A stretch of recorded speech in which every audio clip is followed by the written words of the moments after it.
cipher, and I don't even know that.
So we're just going to have a little chat for some time about the film, and then we want to open it up for any thoughts or questions you had. You just seen a little taste of it, but you can see this is not an ordinary film. This is a remarkable film. It has a transcendent, deep.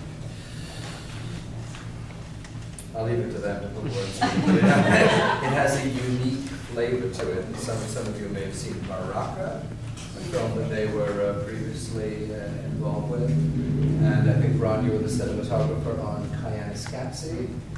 Years and years ago. My God, I was trying to read about it. I was shocked with the palsy. That was 30 years ago, 1982, that Koincides came out. Those of you who didn't see it, Koincides is a Hopi word, right? Life out of balance. It was the first of these sort of meditative, transcendent, non-verbal, epic films that take us into an altered state of consciousness in gazing upon the mystery of the world. So, thank you again for producing such a beautiful film, and it's great to have you here. And it's just those of you, just to put it together, the whole exhibit that will be here at the Open Center Gallery for the next month or so, is it, Lola, until September? Anyway, these are still shots taken from the film, and as you can see from the trailer there and those little clips, I mean, it seems you could stop the film almost anywhere, and you're getting something really worth meditating upon. So let's start the conversation then by me asking you both, what was it that led you to make the film? What is it that you were hoping that audiences will get from having this experience? Good question for you. I think that the style of the film is there's no actors or dialogue. I know some of you have seen these kinds of films, so we're trying to create an inner journey, an inner state that lets you feel the interconnection of the way people live around the world, and we're all part of that. So it's a film that's meant to take you to not be about so much about delivering information or data, but about feeling that connection. So we use music and imagery and try to edit it together in a way that it flows seamlessly through the course of the movie. And you've already got a taste of it so far. Would you say this is a film that covers, that has images from a number of very distinct areas, sacred grounds, disaster zones, industrial complexes, natural wonders. One journalist I saw described it as unprecedentedly ambitious, technically and geographically complex, a non-verbal widescreen epic. Is that a description that you recognize as coming close to what you were aiming for? We really envisioned it as a non-verbal guided meditation based on the themes of birth, death, and rebirth. And we used, as Mark was saying, the power of flow is really what was behind to show how people and places are interconnected. And that was really achieved during the edit, where we worked kind of in a Zen state. We didn't work with any sound effects or music. We just cut blocks of images together. We tried to not let it, because when you cut 5 or 6 or 7 images together, they want to tell you something about that subject. So what we try to do is keep it away from that narrative, pull it into the middle, so we have this flow. And that's really what the film's trying to say. How we're all interconnected here. Well, that message really comes through now. This took you, almost 5 years to produce. You visited 25 different countries. You must have come back with hundreds or thousands of hours of material. How did you begin the whole process of crafting it into a film? Well, actually we came back with not so much material. We shot film, we didn't shoot digital, so it's a different kind of process. It's very targeted. Yeah, lots of different flyers. Sorry.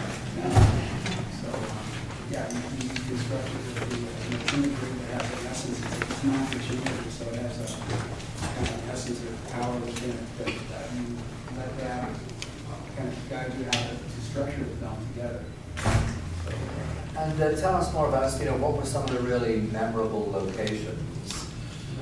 I know some of the ones that stand out for me, that incredible sulfur mine in Indonesia, what a world that was. Just down in the corridor there, looking at that very poignant image of the young girl Donna in the slums of Manila, looking out with that mournful look on her face. What a contrast with the Tibetan monks, with the Chinese dancers, and so on. So what were some of the most memorable shots? I think Mark and I both go to the opening aerial shot in Burma. Actually, I think there was one little piece of that in the trailer that you saw, that endless temples on a really on the green. That was from there. That was from a hot air balloon. That was one of those moments that happens when you get amazing luck with weather, and we were out there that long. We have all kinds of luck, good and bad, and that was one of those great moments that we came away with. But that's a real place. It's not a CGI or special effect. We're up there floating in this hot air balloon with a 70mm camera. But it's better than that. It's amazing. There's a gentleman who was just got out of prison, and he's been tattooed from head to toe with an ink pen while he was in jail. So we were looking for this portrait to do, a full tattoo face. and it was going to be one of our typical portraits where the subject just stares into the camera. But when we went to his apartment, he was setting up, his wife hands him this baby. And he went gaga. Suddenly it turned into tattooed daddy. And he was just rocking and cuddling this baby, and it couldn't have been better. There's a lot of happy accidents. Yeah. So, you know, I know you've said that the film aims to be transcendent without being sentimental or condescending. And if we look back on these Baraka, then coincides, you did another film called Kronos. What would they have in common in this? I'm sure some of our audience members this evening have seen at least one or two of those additional ones. Is this a new genre in films, the sort of meditative, silent, visual, widescreen epic? What do these films have in common, would you say? Non-verbal, observing. Yeah.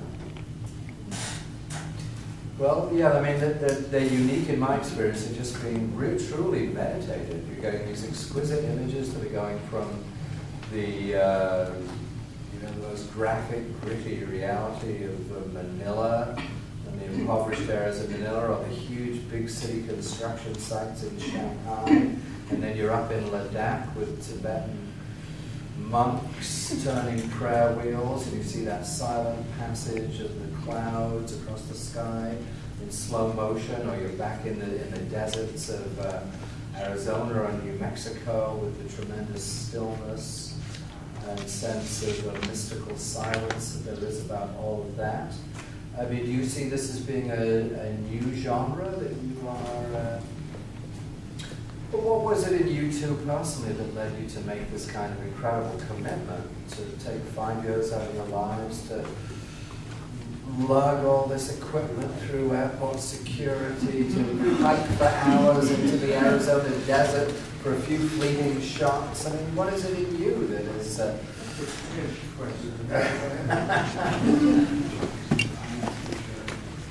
You just sort of get pulled into wanting to do it better. Better, and what's out there to do, the opportunities out there to create something that is more profound. And that's, and once you start, you really are committed to not having regrets when you're done. And that's, I think, what happened on this film. We just really didn't want to look back and say, we should have done this, or maybe we could have done that. We wanted to do it the best possible. Yeah, and I mean, and your hope now that it's about to be released, right? You're here in New York because it's being released in the city this weekend. Where is it playing? It's next weekend. Oh, it's next weekend. A week from Okay. Where is it? It's Sunshine. Sunshine on Houston Street. Right. Our distributor Oscilloscope is here. Yeah.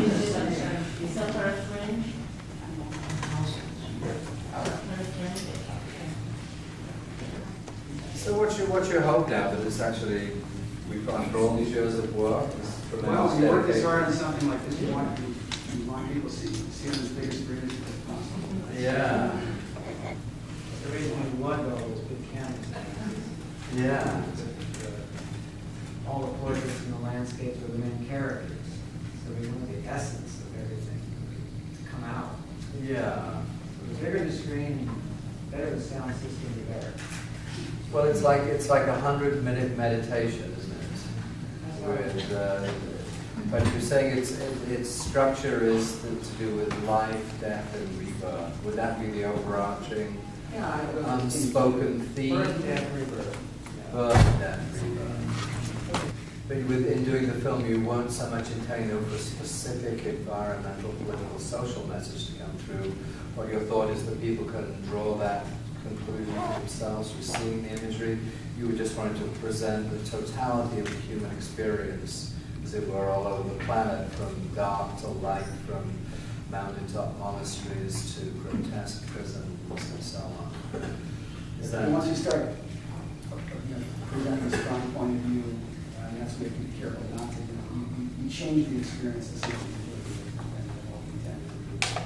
You make it a more intellectual experience that people will say, gee, I agree with that, or I disagree with that. And you don't want to, that's not what we want to do. If you want to, if you're looking for opinions, you just turn the TV to developer. This is just a different kind of experience. Yeah, I think that's one of the beautiful things about it. It's not just talking heads making some point. It's genuinely an opportunity to go into a sustained meditative state with exquisite imagery and with beautiful music. Tell us about the music. How did that work? When did you put the music in? Who were the musicians and composers, etc.? Well, as Ron said, we edited the film in silence, so we structured the film without any sound, which is a little bit than we did with rock, I believe. Let the images kind of dictate the edit without music, and then we brought the music in after, and we had three composers, Michael Stearns, who we had worked with before, Lisa Gerard, who's a non-musician with a band called Bacon Dance that we've worked with,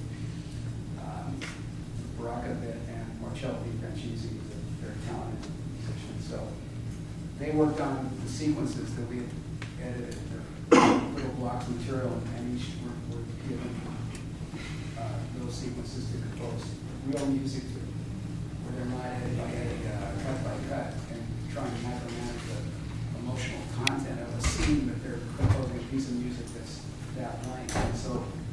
And that's the approach. It's, so each space is not micromanaging the emotional approach to it. It's leaving space for the viewer to bring something to their own reality to the experience. Yeah. So that's an important. I mean, how many films do that? They really, the intent is really for the viewer to bring a lot of their own experience to this 100-minute visual and sound meditation. I mean, it's the most comprehensive take on the world, isn't it?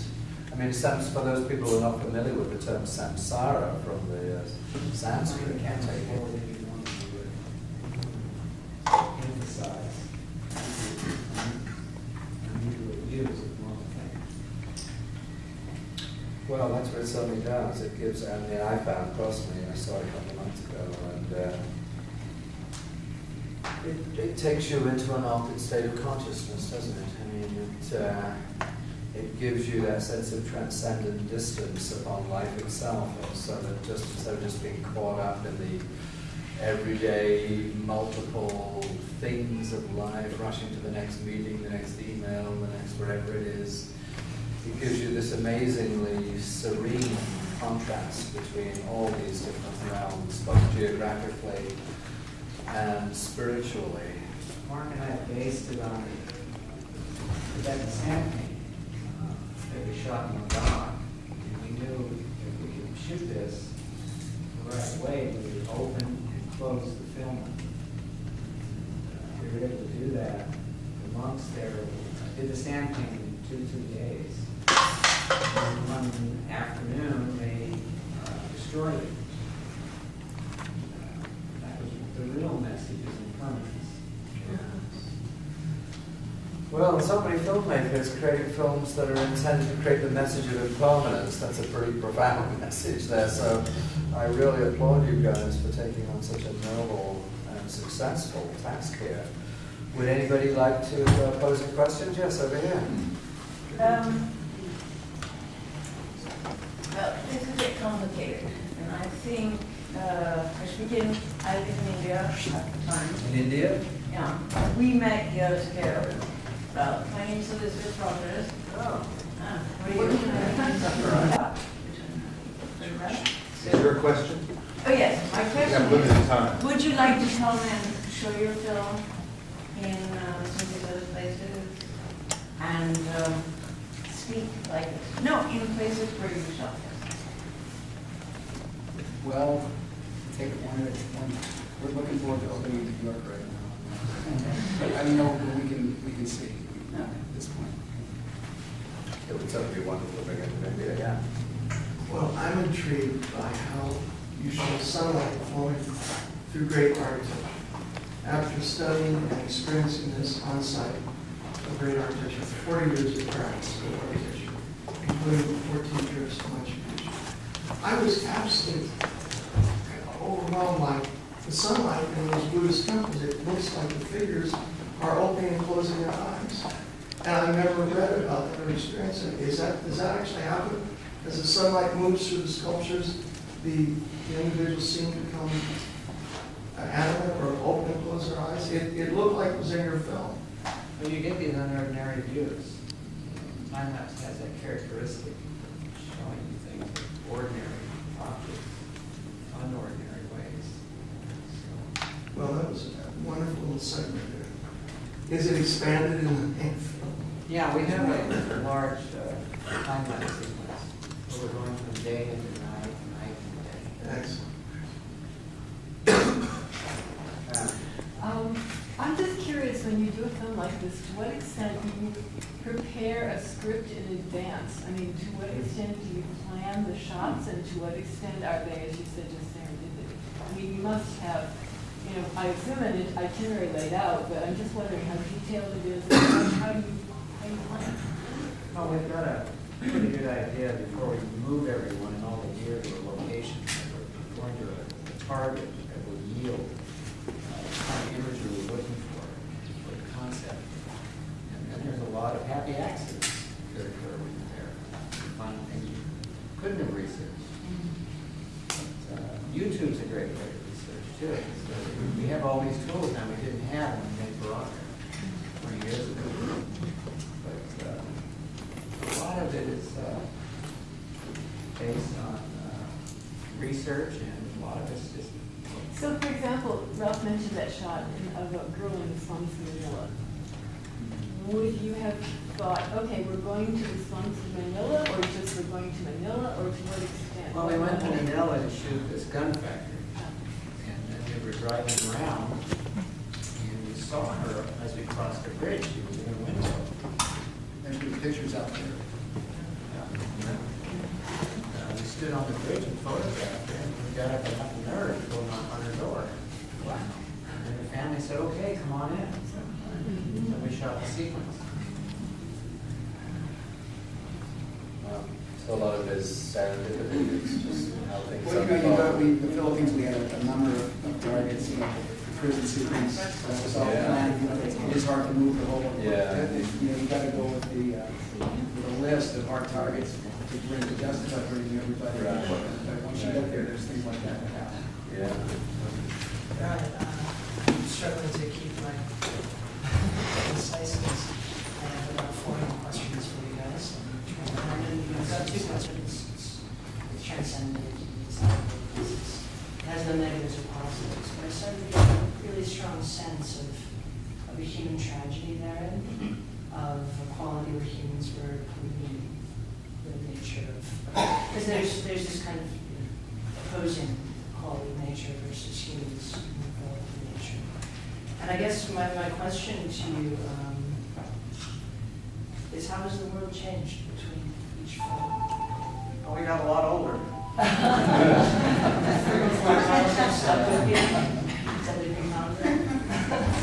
How? Well, a lot of people say no now, they won't let you in the facility. Like here in this country, they won't let you shoot in the kitchen. Cameras all over the place in the streets. People are still very open though. Can I ask you, I don't want to take more time, but there's a film recently by a man named Tarso called The Fall. Do you know the film?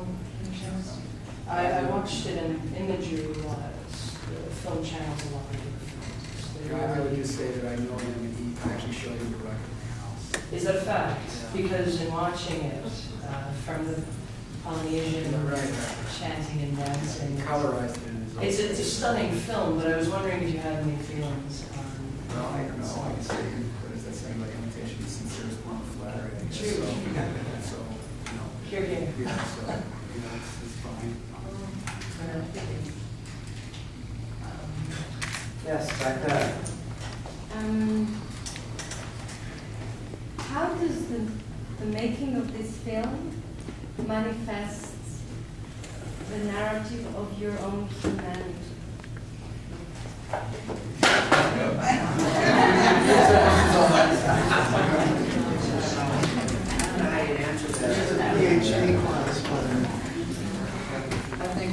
spiritual beings. We always have been, we always will be, whether you know it or not.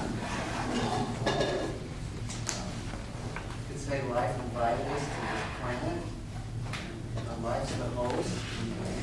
Life didn't ask anybody to approve the guest list.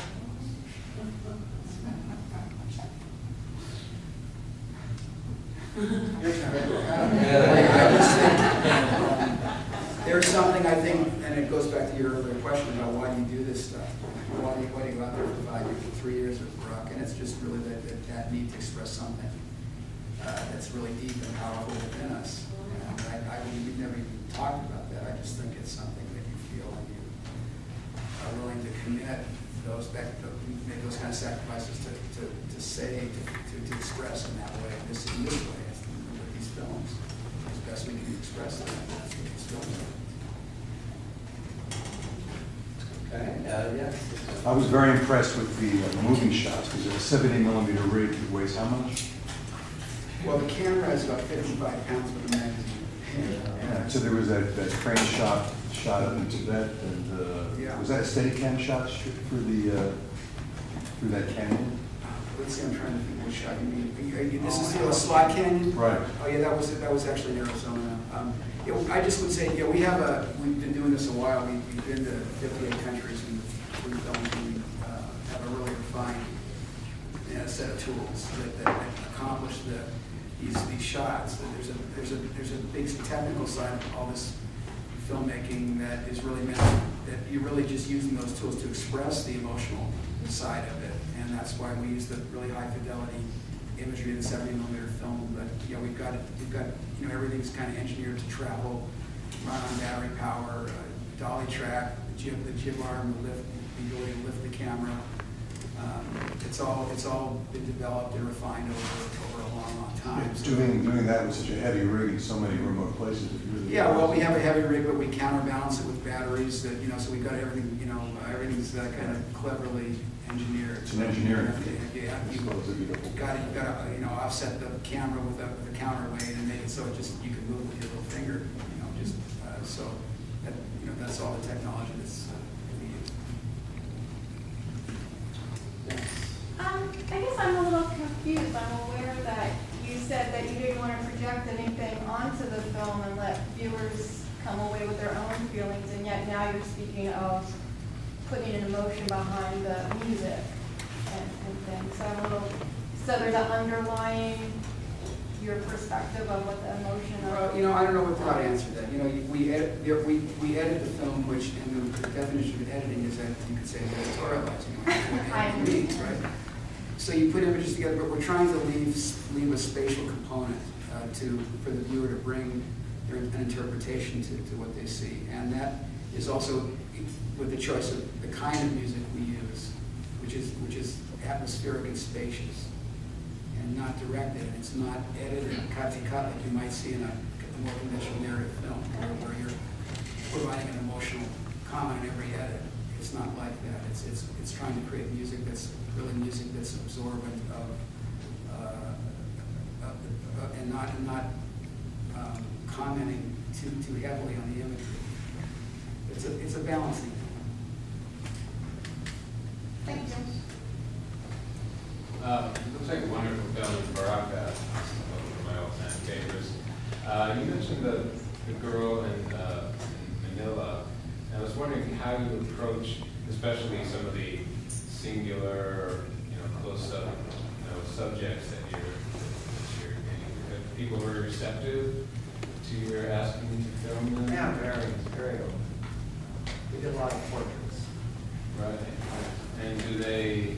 Are they just remain natural, or is it just? Well, that was the probably direction. many of them have That was not the been direction. approached that Just way. having staring at the camera. Yeah. Like we get really good still photographers, like Leibowitz and Koch, and the direction was just don't blink. Blinky portraits don't work. Right. That's key. Great. There's one portrait in the hall here of a young man that has a gun pointing into the camera. Yeah, Where was he? that was in it was a tribe in Ethiopia, in the Omo Valley, which is sort of on the Ethiopia-Kenya border, just over the north side of the border. How did you feel in those moments when you're taking photos of like young people with like, military rifles? Well, you feel really mixed. You were really mixed because those cultures have been kind of overwhelmed by Western culture, and you see the sort of the destruction that those cultures in a lot of ways, but then they're drawn to. You know, I had my own personal moment with that boy. He's about 14. You know, it was a few years ago. But we were there for like 3 days, and he wanted my T-shirt for 3 days. He was asking me for my T-shirt, and it felt really weird getting on a T-shirt, a Western T-shirt. And I finally gave it to him the last day. I had a moment of truth. I was sort of in this personal crisis. Should I give this guy my T-shirt? Because I didn't, you know. Yeah, but you know, you don't know what was right.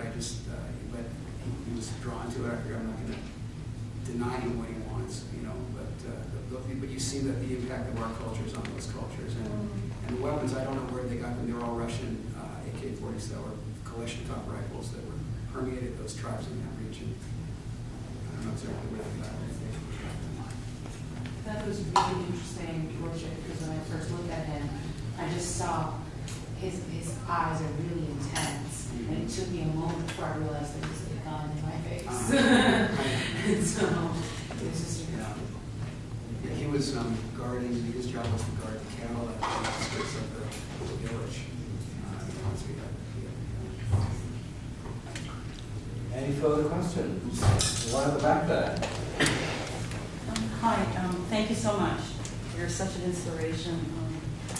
I have a similar project. I've been traveling on the Silk Road myself. It's captured my imagination, and I've been going through the deserts and the mountains. I travel by myself with 4 cameras, and that affords me to be very spontaneous.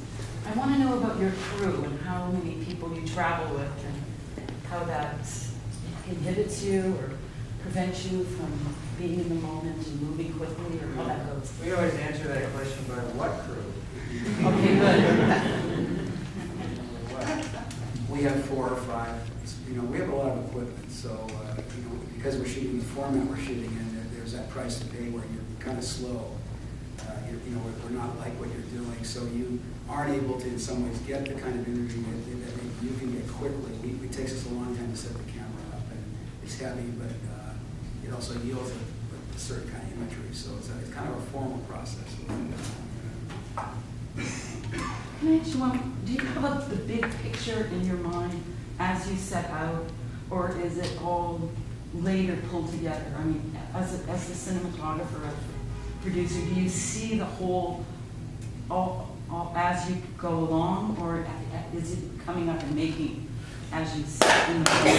It's a little bit of everything. When we set out to go to these locations, we know they're good targets. They're going to yield the imagery. It fits the concept. It's birth, death, rebirth, guided meditation. And we had the blocks of the opening and the closing, salmon bone. So we knew we had the film. It's tough how to open and close a film. That's really the hardest part. And it fit the concept just beautifully. And so you're able to pick up the content and you have the locations that we research. But you're also open to all these happy accidents and all the other things that inspire you. I mean, it's 50-50, really. No matter how well you plan it, you have to be open to it. That's the magic, right? Isn't it? Yes. Is it true that your family's accompanied you throughout the trip? A few times. Just a little bit. Just a little bit, how long do they stay long Oh, stretches, well, a couple of years? No, maybe a few weeks. A few weeks here, a few weeks there. My wife is here.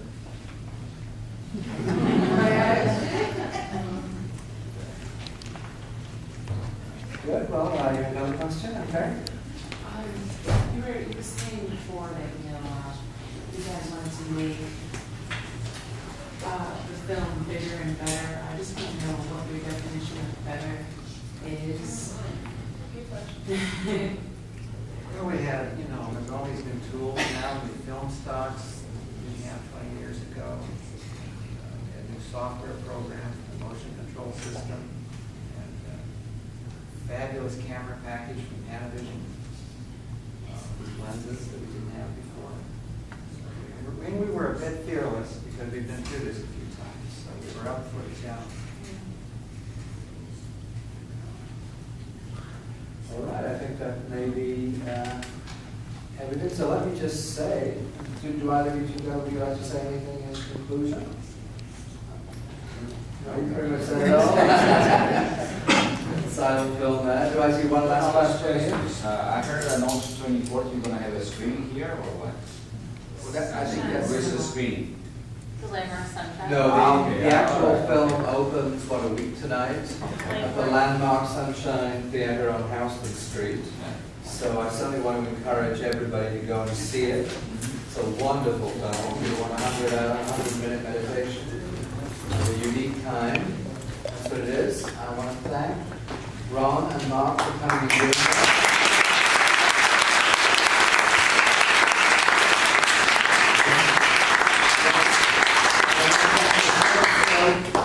For making this possible, for Lola Shepherd at the Open Center.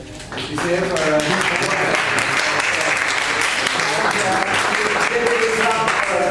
3 or 4 weeks, I think. So please come back and see it anytime.